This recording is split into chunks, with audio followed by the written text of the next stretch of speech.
Welcome to Secrets of the Better Halves.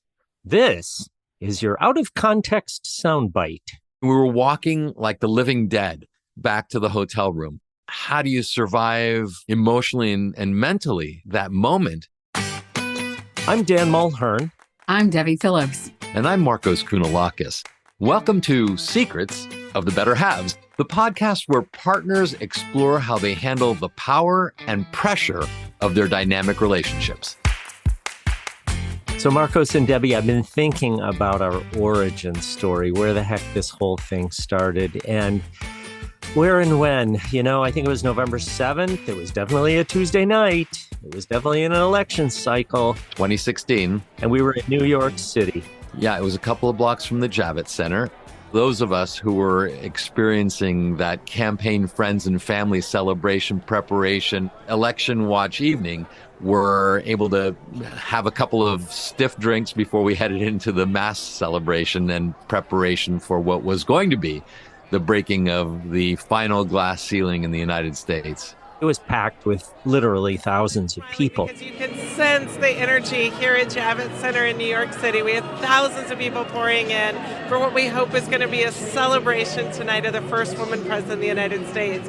You know, we actually felt really good. I think I was in a room on the first floor initially that might have had a couple hundred people. Do you remember stopping there?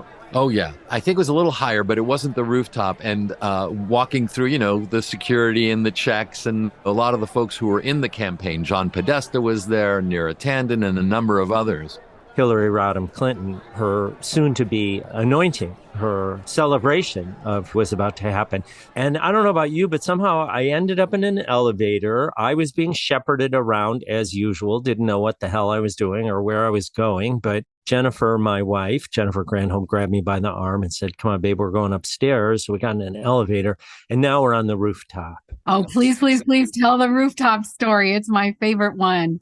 I was being shepherded around as well by my wife, Eleni Kounalakis, who at that point had only had public experience as a U.S. ambassador to Hungary, but had always been involved in Democratic Party politics. And like Jennifer, had been both a surrogate and supporter of Hillary Clinton's, traveling the country, doing whatever she could to make sure that Hillary would be the first woman president of the United States and succeed Barack Obama. And so, yes, I too, held by the arm, brought into an elevator and said, "Okay, we're going upstairs to this other room." And so there we were. And but at that point, neither Dan nor I had met nor known each other. Did Jen and Eleni know each other? Yes. You know, when you're in those circles and you're both working to elect the president, you're spending a lot of time talking to each other, intersecting with each other on the campaign trail. And I too had met Jennifer previously, but I had never met Dan. And I was this oblivious guy to so many people and suffering from my usual fairly low level of social anxiety because we were in now this inner circle, which still had a couple hundred people in it. And, you know, I hardly knew who Podesta was. And so Jennifer introduced me to this diminutive, attractive woman, Eleni Kounalakis, and then to you, this striking, tall guy, probably about my age, beautiful suit. I had some hesitance, Markos, about you, to be truthful. Well, you know, I do put on that air of don't talk to me when I'm in the political circles, because often I don't want to talk to somebody who's in those rooms because it's often so superficial. And then you're not the principal, so nobody cares about me to begin with. It's really my wife they care about. She's the one who's spending all of her time in these political circles and, you know, helping people get elected and supporting them with financial support and helping raise money. And I'm the guy who's standing next to her. So at this point, did we know Hillary was going to lose? No, at this point, we were expecting Hillary Clinton was going to win. It was clear that she was going to win. We never thought we'd see a woman be president, and that's why I'm so confident she's going to win. There was a screen in every room, and so we were watching election returns. And I remember at one point speaking with Neera Tanden, who is now in the Biden administration, but at the time was on the campaign. and was likely to hold a fairly important position in a Hillary Clinton administration. And the Florida numbers were coming up. All the indications, whether it was the New York Times or all the polls, all said that Florida was going to go in Hillary's direction. And Neera looked up, and we were looking at it, we're saying, what's going on with Florida? It doesn't look right. And she looked at the numbers, and they were, in fact, going south. We have a projection. It is a big one. It is the state of Florida. 29 electoral votes. They go to Donald Trump. Donald Trump has won. And she said, but we won Florida. And suddenly the cognitive dissonance was starting to hit. The scene here is so different than it was a few hours ago. Yeah, it was pretty surreal. We came in walking 3 feet above the ground. It wasn't just that we were with two incredibly powerful women who had dedicated themselves to political life, and that we were on the verge of electing a female president. The truth is that my wife had worked really hard, your wife had worked really hard, and there was a real anticipation in a personal way that their careers were going to take a different kind of trajectory from this point forward. There was a lot of mumbling and talk about Jennifer being in a great position, and she'd been behind Hillary rather than Obama 8 years earlier. So she was in the in crowd. So like that anticipation and the beginning of what you're saying, like, oh my God, something could be happening here. And you were both on the rooftop at this point. You're on the rooftop. You're within proximity to each other. We're talking to a couple other people, but increasingly, Markos and I are just in our own little world. Because Dan was so interesting. He actually had something substantive to say. It wasn't just sort of this superficial engagement or trying to sort of gauge what your level of power or access was at that point. It was really, here's an interesting human being who's doing interesting things and has really philosophical thoughts that one of the most dynamic moments in history, of American history, certainly in global history, because of Hillary Clinton's engagement in the world and her experience as Secretary of State. The other half of the story is that at events like that, my wife is ping-ponging around the room. She's meeting 100 people, as I'm sure your wife is. And that is just not my way. My way is to be interested in whoever's in front of me. And had you not been interesting, it would have been over. Despite the beautiful suit, despite the stature, despite all that, you have a smile that people know and a warmth about you personally. And holy crap, this guy was so interesting. Had this foreign policy experience, and his wife had this amazing experience. So like I was deep into that story, and in a way I was fiddling. I was playing a duet while Rome was burning around me. Yes. I mean, I was looking up every once in a while from this interesting conversation, because I think we talked for an hour at least. And as you said, it was Florida, and I think it was Virginia maybe, or North Carolina. We have another state to project. It is the state of North Carolina, big battleground state. It's going to Donald Trump, 15 electoral votes. All those dominoes were slowly falling in incredible slow motion, and everyone around us was in total anguish. And I guess I'm a bit zen, and it's like, well, what's going to happen is going to happen, and you can't get out at this point, and you accept, adjust, and adapt, and, we'll see. And don't get over exuberant, don't get over depressed about it. But God, it just kept getting worse and worse. I wouldn't call anything encouraging for Hillary Clinton at the moment. Real repudiation of Hillary Clinton, and I think there's going to be a lot of soul searching should Trump win, and looking at the numbers. She is not performing that well in the Midwest, and that could prove to be her downfall in the Electoral College. So the world is burning around you. What happens when you realize that this is going down? Like Dan, our personal life was going to change with the Hillary Clinton election. Eleni was on the transition team, and she had one bag packed. And so at the end of the victory that evening, she was going to go down to D.C., and I was going to fly back to San Francisco to start wrapping things up with our boys who were in high school. It wasn't clear what position Eleni would have, but it was clear she would have a position in the administration. So suddenly, it wasn't just that this was happening at the macro level, it was happening to us as well.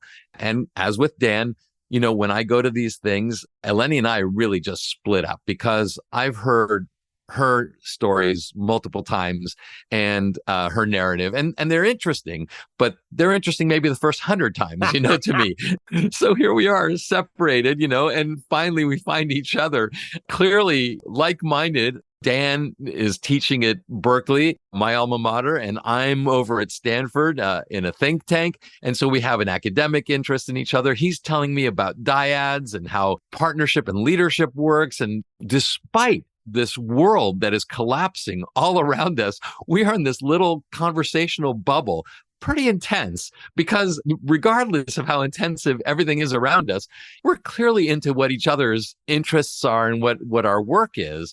For me, I'm talking to a guy who has, now I know, this experience in the political realm and can contextualize everything, has seen everything, has experienced everything from loss to victory. And so he's handling this all with equanimity, while really the entire world around us, and perhaps even the world itself as a result of a Donald Trump victory, is going to collapse. Is there a moment when the two of you looked at each other and you knew, whoa, this is a major loss? I don't know about you, Markos. I think for all of us, it was like descending a mountain in these huge bumps. Like bump, you drop 50 feet, and bump, you drop another 50 feet, and you're still not believing you're going to the bottom. The weird thing, Debbie, is that we went that short walk to the Javits Center, and it was still vibrant and energetic, and people were in total denial. It was just completely surreal. Because Markos and I are pretty smart. I mean, everybody there was pretty smart, and we're watching the shows, and the numbers aren't going to change. The big states had fallen. As you were saying, Markos, you're starting to think about Eleni and your life and the boys, and what are you going to do tomorrow? And what is this going to do in a week and a month?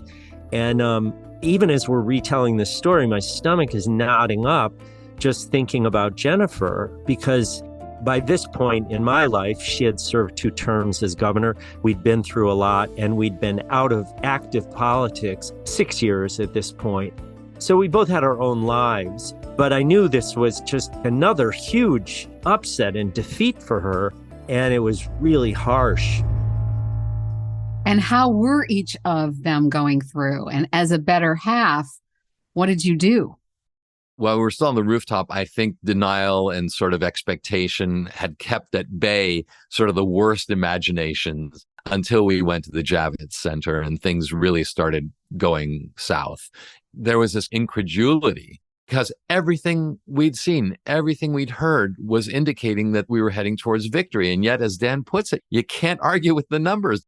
At the same time, I had a brother-in-law who was over at the Trump campaign, and he said nobody was expecting to see the victory. They were all kind of drinking and enjoying the fact that they had been a part of something that was weird and interesting, but there was no expectation that evening that they were going to win. But for me, it was clear that our lives were going to change, that Eleni and this woman she'd worked so hard to get elected were about to experience something that they hadn't prepared for, and that was going to be shocking both to them personally and to us as a family, but also to the nation.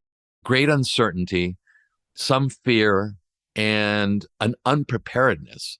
The trauma was on so many levels. It was on that level of, I'm a small d Democrat, not a party Democrat, but I believe in democracy, and I feel like we're electing somebody who doesn't. And then, of course, on the capital D level, we're a tribe and we're together. And as Markos said, I had been through incredible victories, jumping on the bed in the 70th floor of a hotel when my wife won, like I was 10 years old, and incredible defeats when my father lost when I was in 5th grade and I could not stop crying. So we were going through this trauma civically, democratically, and then personally. And for me, oh my God, the agony, thinking about what Jennifer was going through, that was the hardest half hour of my political life and my life of loving my better half. We went to the Javits Center. She was still searching for some straw. It was easy for me to say, there ain't no straw. I wasn't saying that out loud, but I wasn't involved in the same way. And by personality, I have a detachment from things that maybe just protects me. I remember we ended up almost running from the Javits Center when we left. We were only there for maybe 10 minutes. And people were still expectant and jubilant. And that just twisted your brain into another pretzel. Because it's like Do they not understand what's happening here? Jennifer had to get out. I think it was maybe the 1 second in her political life where she wasn't composed and ready. So that's where we were. And Markos, how about for you and Eleni? We went to the Javits Center and we were all expecting the glass ceiling to be shattered, and they had these shards of confetti that were going to look like pieces of glass falling from the ceiling.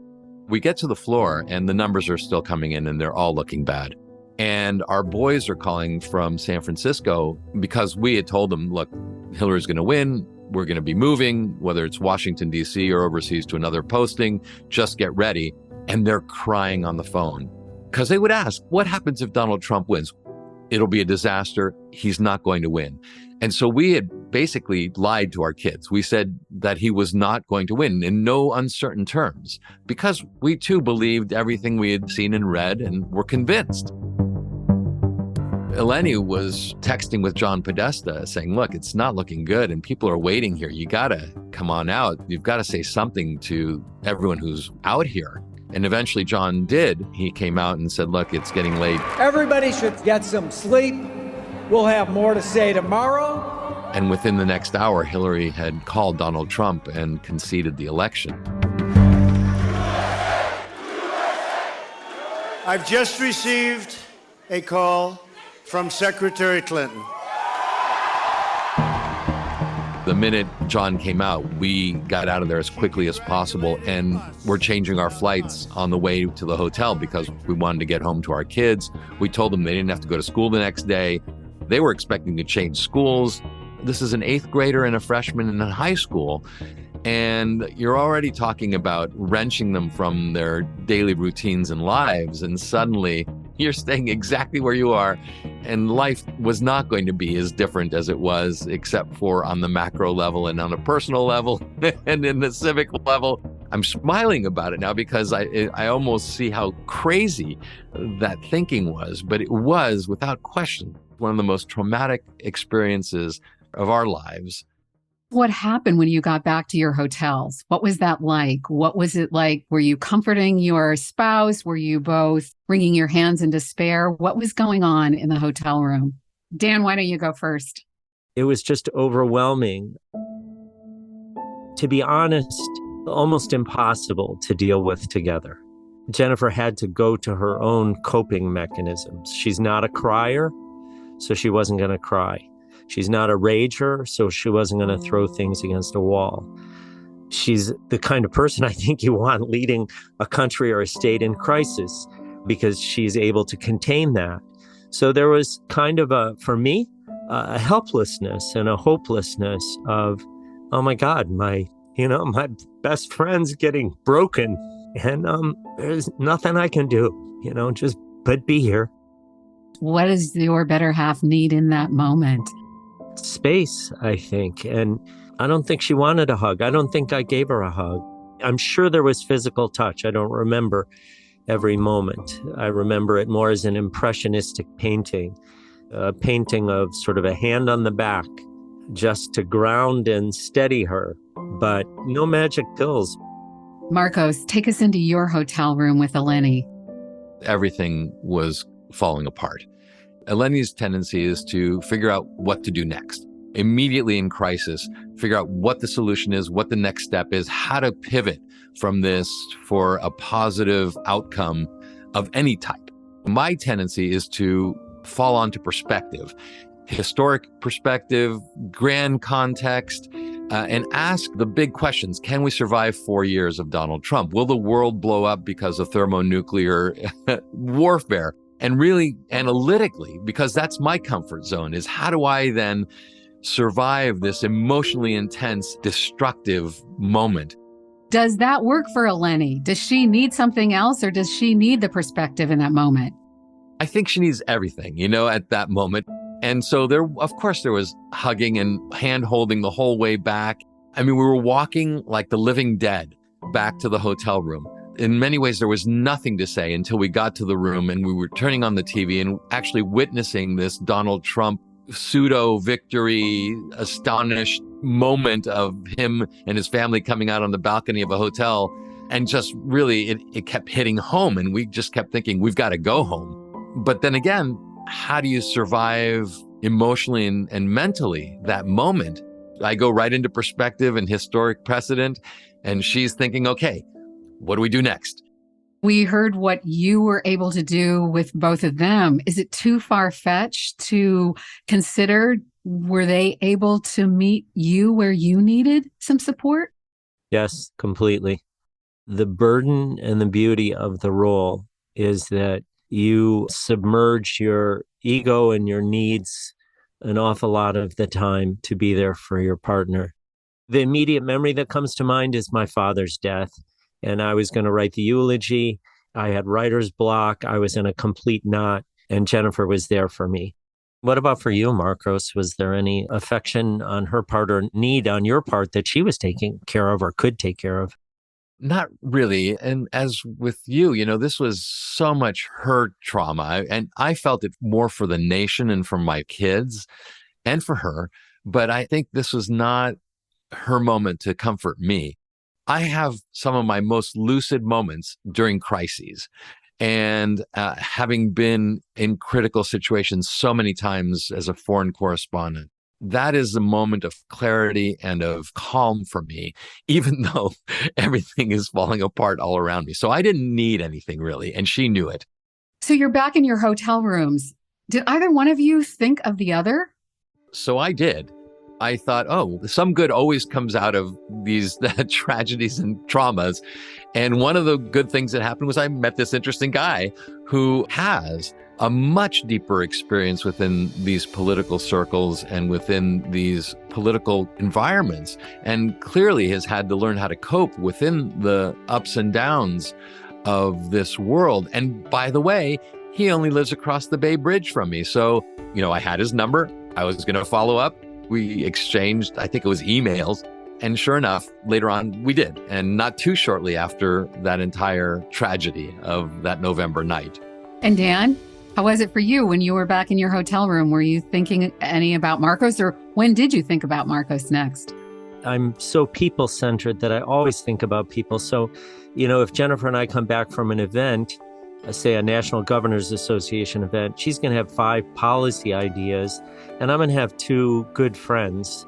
Typically women, men don't make great male friends with each other a lot of times. But I just felt like this was just like a really super interesting guy. The second reason I thought about Markos is that our conversation has reminded me of us talking increasingly in the night about what if Hillary hasn't won. And Markos has hinted at his foreign policy chops and being a foreign policy correspondent. He was vivid that night about how unprepared Trump was for office. I know next to nothing about foreign policy. So I was really anxious about the country in terms of foreign policy and not just sort of core ethics, which matter to me so much. I remember finding out very soon thereafter that Markos was in these think tanks and with these conservatives at Stanford, he was thinking about foreign policy. Dan and Markos, thank you so much for sharing such intimacy. We covered so much ground today, how you met, how you were true to your better halves, and how you're helping each other be better halves today. The conversation doesn't end here. Curious about what we learned? Join us for the after show where we all exhale, and boy, do we need to exhale today and share our thoughts. You can find it in your podcast feed right now. See you there. We hope you enjoyed Secrets of the Better Halves.